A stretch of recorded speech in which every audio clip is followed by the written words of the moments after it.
أبشرك أنا هداني الله عز وجل بسبب هذه الآية. قال هذه الآية كانت تحكي واقعي.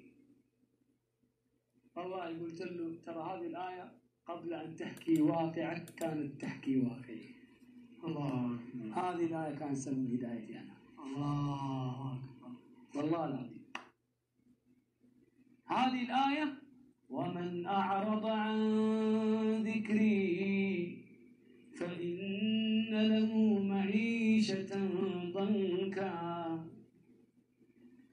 ونحشره يوم القيامة أعمى قال رب لم حشرتني أعمى وقد كنت بصيرا قال كذلك أتتك آياتنا فنسيتها وكذلك اليوم تنسى. هذه الآية كانت تحكي واقع منصور السالمي قبل الهداية. يا أيها الذين آمنوا